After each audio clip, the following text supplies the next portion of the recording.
السلام عليكم، كي دايرين؟ كنتمنى ان شاء الله تكونوا كلكم بخير وعلى خير وفي صحه جيده. اللهم صل وسلم وبارك على رسول الله وعلى اله وصحبه اجمعين. اليوم ان شاء الله غنشارك معكم عسل منزلي متعدد الاستعمالات، وان شاء الله غادي ينفعكم في المعسلات ديال رمضان. اللهم بلغنا رمضان لا فاقدين ولا مفقودين. على بركه الله. غادي نحتاجو هنايا السكر، انا كنفضل هذا السكر ديال القالب. كل قالب كيوزن 2 كيلو. نتمنى تخليكم معايا تشاهدوا الفيديو من الاول حتى الاخير. غادي نعطيكم الاسرار اللي كنعرف والطرق اللي كندير الا تحجر ليا او الا بغيت نسربي دغيا بحال هكا ندوبو. غنعطيكم كاع دوك الاسرار اللي كنعرف. فهنا كيف ما كتشوفوا كنديروا السكر في واحد الكوكوط. من الاحسن تكون كوكوط ثقيله وتكون كبيره. الا بغيتوا التسريع باش يذوب لكم دغيا، ديروا الماء غليان 2 لتر ديال الماء غليان. انا هنا حيت غنبيتو الليله كامله درت الماء بارد من روبيني. 2 لتر ديال الماء بارد. صافي كيف ما شفتوا غنحاول نكبو عليه مزيان باش يتقسم ليا على 2، باش نسد الكوكوط ديالي ما نخليهاش عريانه. اولا غطيوها غير بواحد السلوفان وخليوها. وكما قلت لكم اللي بغات تصاوبوا في نهارو بلا ما تبيتو هكا في الماء، دير الماء غليان. راه الا درتو الماء غليان دغيا كيذوب تقريبا واحد ساعه حتى ساعه الا ربع، وانتم تتحركوا فيه بحال هكا كيذوب. المهم كتحاولوا انه كيفزق مزيان بهذا الماء، ما كتخليو حتى بلاصه اللي ما كيكونش واصلها الماء. كيف ما كتشوفوا معايا انا حاولت هكا باش نهرسو غير باش يجيني قياس الكوكوط كيف ما شفتوا. ولا بانوا لكم شي بلايص بحال هكا حاولوا تفزقوهم بالماء باش دغيا كيذوب. صافي هنا غادي نغطيها كما شفتوا، غادي نخليها حتى الصباح. صافي هنا البنات بعد ما صبح الحال هانتوما شوفوا راه داب. هانتوما صافي ما بقاوش دوك الكتل ديال السكر. كتخليوه حتى كيوصل لهاد المرحله ما كيبقاوش الكتل كبار. الا بقاو هاد الحبيبات صغيورين قد الحمص ماشي مشكل. صافي هنا كتخلطوه مزيان حتى كينسجم مزيان كما كتشوفوا. صافي البنات ضروري ما كيذوب، ما تخليوش الكتل ديال السكر باينين حيت راه الا بقاو يقدر يتحجر لكم في الاخير. صافي هنا كناخذ واحد 2 حامضات اللي كيكونوا متوسطين، واحد الكميه ديال القرفه. هانتوما الحامضات حيدوا لهم غير داك العظم وقطعوهم شرائح. كميه القرفه و7 ديال الحبات ديال القرنفل. هانتوما شفتوا القرفه معايا القياس اللي درت 7 ديال الحبات ديال القرنفل كيعطي واحد النكهه زوينه للعسل. كنضيفهم للعسل وكندير معاهم واحد قبيصه الملح باش تنهرسوا داك الحلاوه. نخلطوهم ونديروهم فوق العافيه. هانتوما شفتوا معايا البنات، تشوفوا معايا العافيه اللي كتكون متوسطه، ما كتكونش مجهده وما كتكونش مهيله. صافي كتبقاو تحركوه بحال هكا. الا ما غتسدوش الكوكوط البنات، الا كنتو غطيبوه هكا بلا ما تسدوا الكوكوط، راه كديروا ليه تقريبا على عافيه متوسطه كيف ما كنقول، ماشي مجهده وماشي مهيله.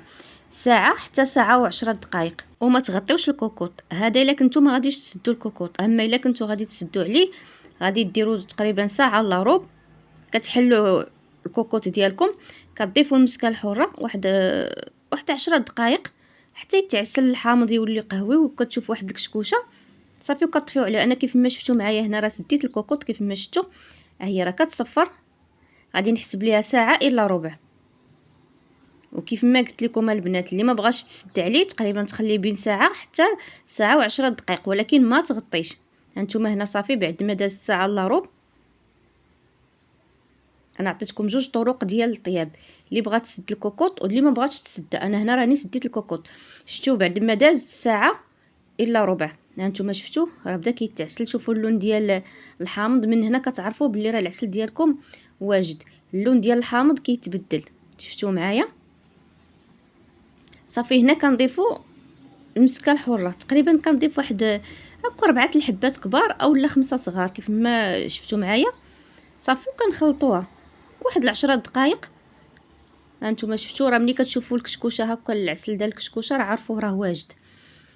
صافي 10 دقائق وغادي نطفي عليها وغادي نخليه حتى يبرد. عاد غادي نصفيه من هاد الحامض والقرفه ونديرو هكا في طويسات.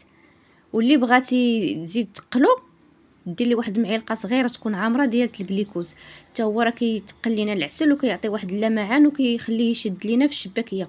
انا هاد الخطره ما درتهاش، ولكن راني مره كنديرها. هاد المره اللي ما درتهاش. وبالنسبه اللي ما سداتش الكوكوط كما قلت لكم كتخليها واحد الساعه وهي كتحرك فوق العافيه اللي كتكون متوسطه. ملي كدوز ديك الساعه ديال المكانه كتشوف اللون ديال الحامض حتى هو راه بدا كيتبدل، غادي تضيف المسكه الحره ديالها وغادي تخليه عاوتاني فوق العافيه واحد 10 دقائق. عاد ديك الساعه غادي تطفي عليه. راه نفس الطريقه ديال الا سديتي الكوكوط بحال ما سديتيهاش، غير ملي كتسديها كتختصري الوقت ديال الطياب. ولا البنات تحجر لكم العسل ديالكم بزاف ثقال، خذوا واحد كاس ديال الماء، كاس عنبه، وديروه يكون غليان مزيان وزيدوه للعسل، رجعوه فوق العافيه غير يطلع فيه الغليه مره واحده وطفيو عليه. وإلا كان جاري رجعوه للعافيه. الا كان العسل ديالكم باقي جاري ما تقاش رجعوه للعافيه، راه باقي خاصو الطياب. وإلا تحجر لكم بزاف عرفوا بلي راه فوتوا ليه الطياب. وباش غادي تجربوا بقاو تاخذوا واحد شويه من العسل ديروه في واحد طبيصيله هكا تكون بيضه، ديروه في الثلاجه، غير كتحسوا به برد جبدوه. الا لقيتوه شد فراسو تقال عرفوا صافي راه العسل ديالكم واجد. وهنايا البنات كنكونوا صافي، هنا العسل ديالنا راه حنا صوبناه.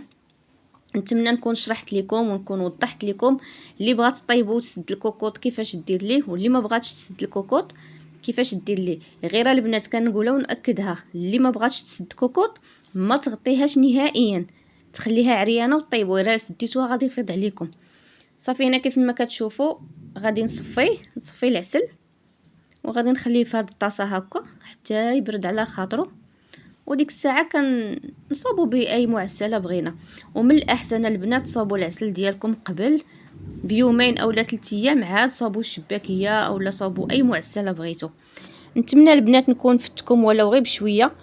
اللي ما كيصدقش ليها العسل اولا اللي متخوفه منه اولا البنات المبتدئات، نتمنى منكم تجربوه بهذه الطريقه وتبعوا النصائح اللي عطيتكم.